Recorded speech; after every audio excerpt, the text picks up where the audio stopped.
As promessas de Deus não falham. Passe o tempo que passar, o dia vai chegar, e firmado em suas promessas, vou até o fim. Ele prometeu e vai cumprir, pois seus planos não têm dimensão em minha vida. Abraão esperou a promessa,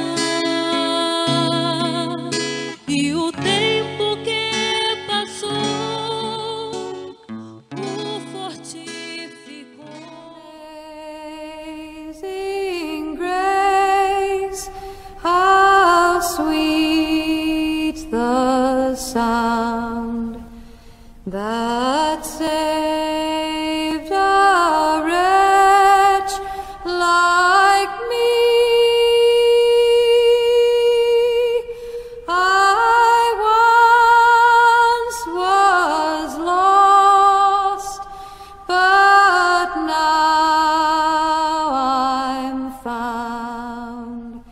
Was blind, but now. Tenho-vos dito essas coisas para que não vos escandalizeis. Expulsar-vos-ão das sinagogas, e vem mesmo a hora em que qualquer que vos matar cuidará fazer um serviço a Deus. E isto vos farão, porque não conheceram ao Pai e nem a mim.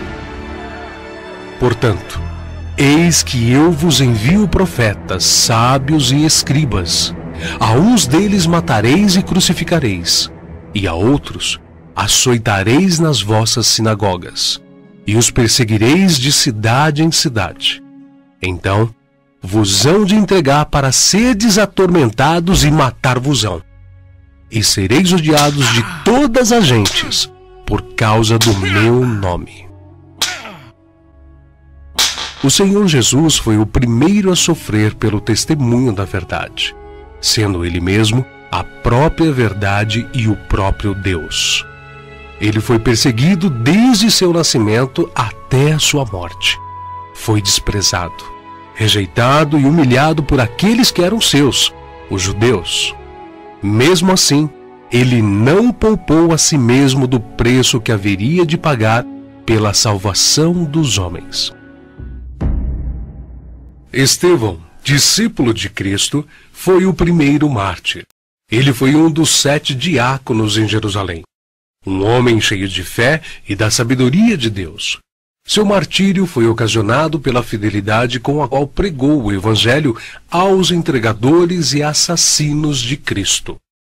Foram excitados eles a tal grau de fúria que o expulsaram para fora da cidade e o apedrejaram até matá-lo. O próximo mártir que encontramos no relato de Lucas, no livro dos Atos dos Apóstolos, é Tiago, filho de Zebedeu.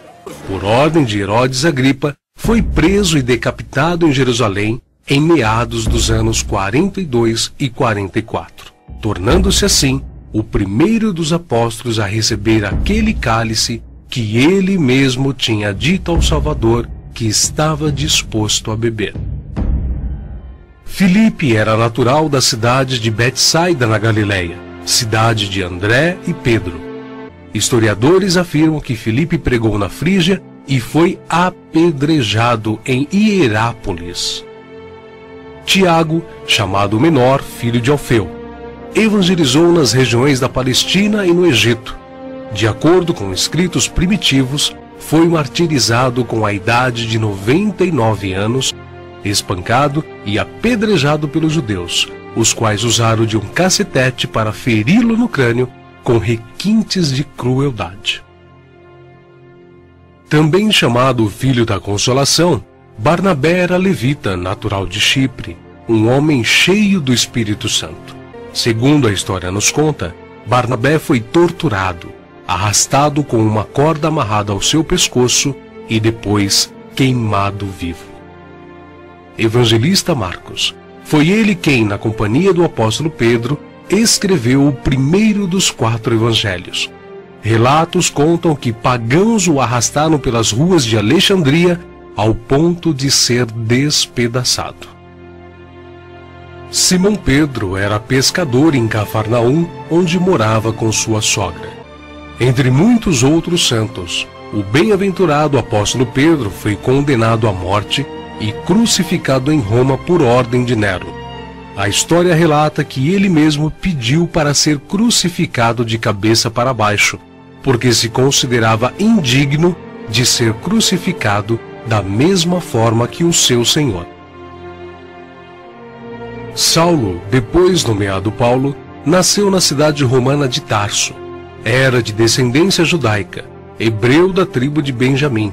Era um homem culto, discípulo de Gamaliel, fariseu e, sendo extremamente zeloso da lei do Monte Sinai, perseguiu furiosamente a Igreja de Cristo. Segundo os registros antigos, Paulo foi decapitado a mando do imperador Nero. André, irmão de Pedro, pescador e discípulo de João Batista, pregou o evangelho a muitas nações da Ásia, mas, ao chegar a Acaia, foi preso e crucificado numa cruz em forma de X. Bartolomeu tem sido identificado muitas vezes na Bíblia como Natanael. Era natural de Caná da Galileia. Exerceu seu ministério na Anatólia, Etiópia, Armênia, Índia e Mesopotâmia. Foi esfolado vivo e crucificado de cabeça para baixo na Armênia. Tomé, também chamado Dídimo, era nativo da Galileia. Só acreditou na ressurreição de Jesus depois que viu as marcas da crucificação. Segundo a tradição, sua obra de evangelização se estendeu à Pérsia e Índia. Consta que seu martírio se deu por ordem do rei de Milapura, na cidade indiana de Madras, no ano 53 da era cristã. Foi lançado em uma fornalha. Mateus, filho de Alfeu, também chamado de Levi. Mateus foi cobrador de impostos, um publicano nos domínios de Herodes Antipas, em Cafarnaum. Mateus percorreu a Judéia, a Etiópia e a Pérsia, pregando e ensinando. Segundo alguns historiadores, ele foi cravado na terra e decapitado na Etiópia. Simão Zelote era um homem que pertencia a um grupo de pessoas insurgentes, revolucionários contra o governo de Roma. Foi crucificado no fim da perseguição iniciada por Nero. Matias foi escolhido pelos apóstolos a preencher a vaga deixada por Judas. Quanto ao seu martírio, alguns escritores afirmam que os judeus o acusaram de ter blasfemado contra a lei e contra Moisés, sendo por isso sentenciado pelo sumo sacerdote a ser amarrado numa cruz e apedrejado, e por último, decapitado. O médico e evangelista Lucas foi autor do evangelho que leva seu nome e do livro de Atos. Viajou com Paulo por vários países. Relata a história que ele foi pendurado em uma oliveira pelos idólatras sacerdotes da Grécia.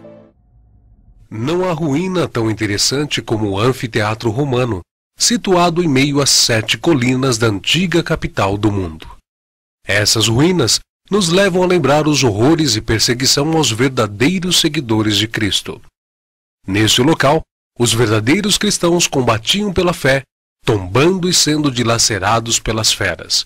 Na esperança da ressurreição, não amaram suas vidas até a morte.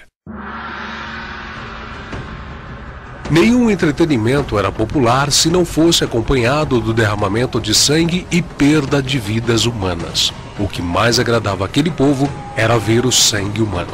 Todos aguardavam para ver qual a nova forma que o imperador iria ordenar para que os cristãos fossem mortos, servindo de espetáculos às multidões que estavam sedentas de sangue, pão e circo.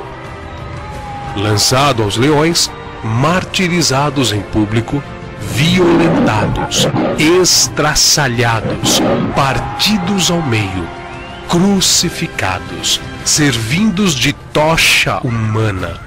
Enfim, sempre havia um modo novo de matar aqueles que criam no Deus crucificado.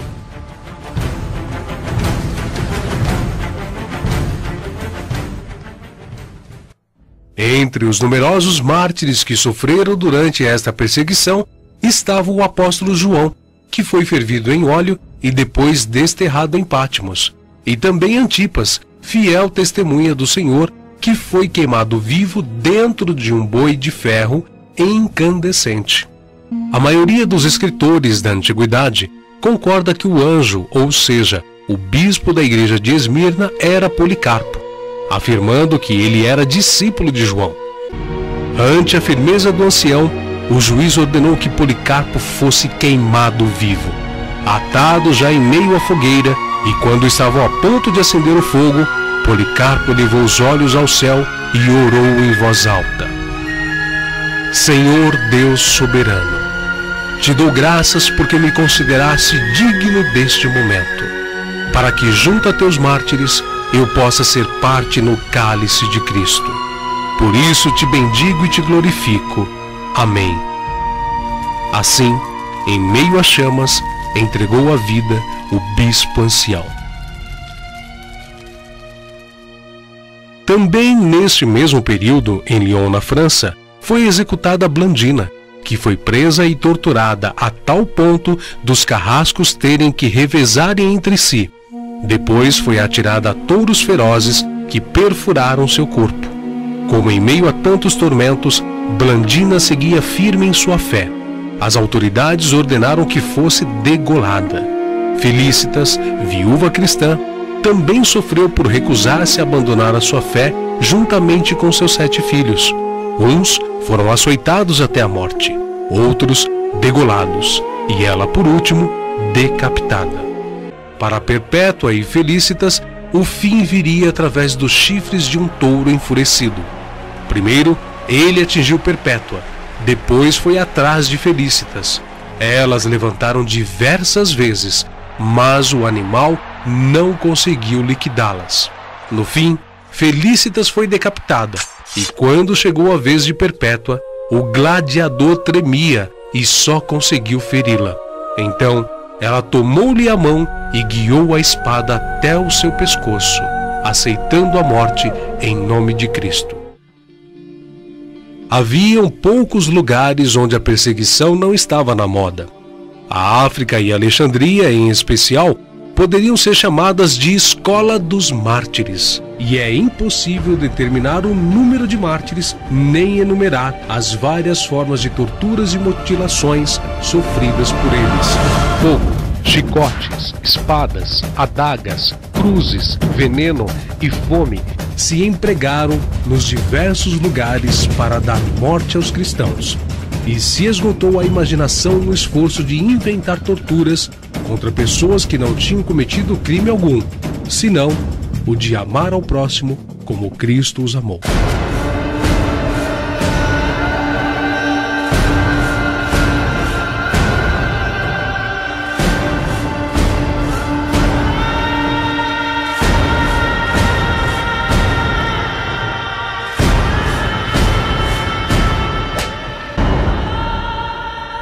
Sebastião, oficial da guarda do imperador em Roma, permaneceu um verdadeiro cristão em meio à idolatria, sem deixar-se seduzir pelos esplendores da corte e sem manchar-se pelos maus exemplos. Foi um dos que preferiu a morte por lealdade a Cristo do que adorar os falsos deuses de Roma. Eulália, uma adolescente espanhola, também resistiu com coragem e ousadia, derrubando o altar de incenso dos deuses. Foi depois despida pelos carrascos e torturada até a morte. Em Tarso, na Cilícia, 3 cristãos piedosos, Táracos, Probos e Andrônicos, foram executados depois de encarcerados e levados perante o tribunal e torturados por sua fé em Cristo. Erasmo, bispo de Formia, na Itália, teve os intestinos arrancados e depois foi esquartejado. Professor Cassiano, torturado e morto pelos próprios alunos da Itália. Julieta, açoitada e depois decapitada. Floriano, jogado em um rio com uma pedra atada ao pescoço. E também Quinta e Justina, Lúcia, Marcelo, Inês, Jorge, Irene, Quirino, Serena, Valentino, Suzana, Vitória, Samuel, Laura,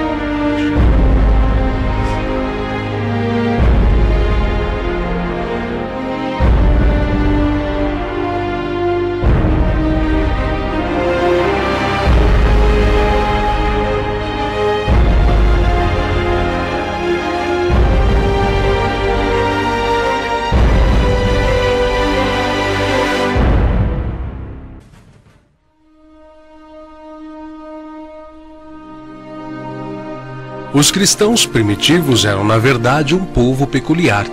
Não diferiam dos demais homens pela língua ou pelos costumes. Não habitavam cidades próprias. Não se distinguiam por linguagens estranhas. Não levavam vida extraordinária.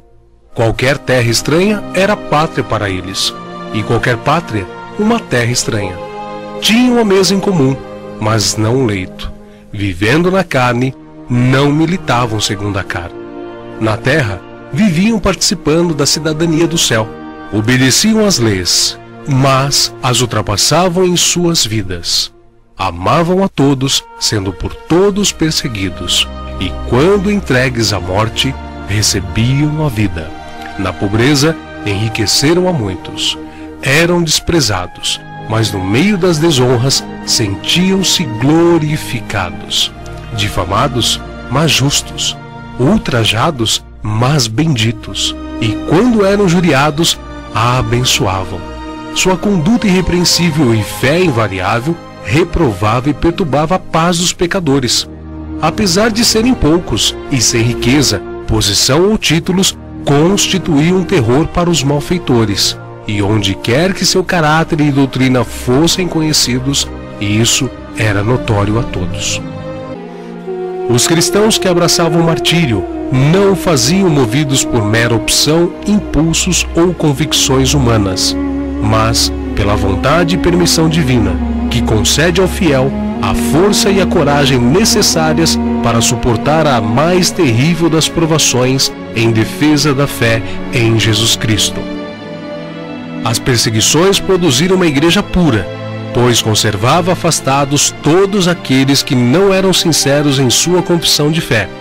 Ninguém se unia à igreja para obter lucros ou popularidade, riquezas e prosperidade, mas somente aqueles que estavam dispostos a serem fiéis até a morte. Se tornavam então publicamente seguidores de Jesus Cristo. Para os cristãos, não bastava apenas viver como Cristo. Eles tinham o desejo de morrer como Cristo, por Cristo, com Cristo e em Cristo. Porque a vós vos foi concedido em relação a Cristo, não somente crer nele, como também a padecer por ele.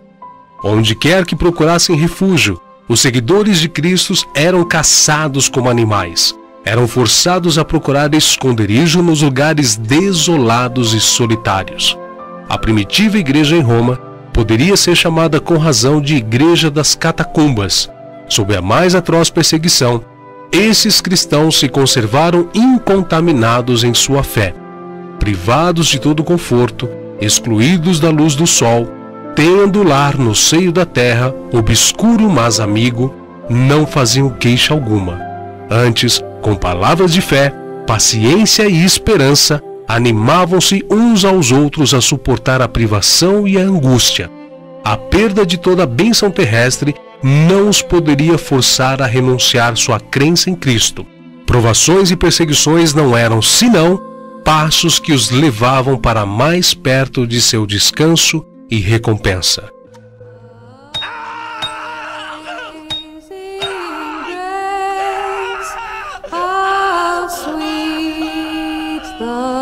Sound that saved a wretch like me.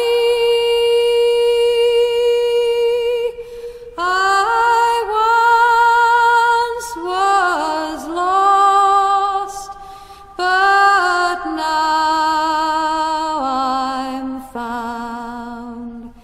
was blind, but now I see.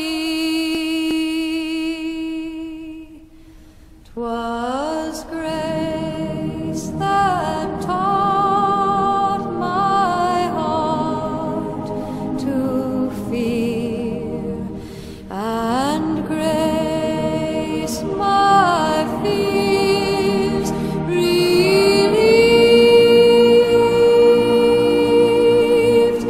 How precious did that grace appear,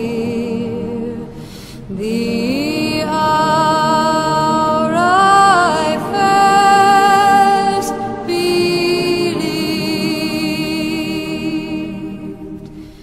Through many dangers, toils, and snares, we have already come. 'Twas grace that brought us safe thus far, and grace will lead us home. When we've been there 10,000 years, bright shining as the sun, we've known less days to sing God's praise than when we first begun.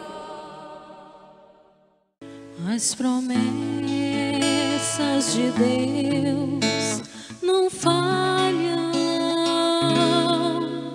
Passe o tempo que passar, o dia vai chegar, e firmado em suas promessas, vou até o fim.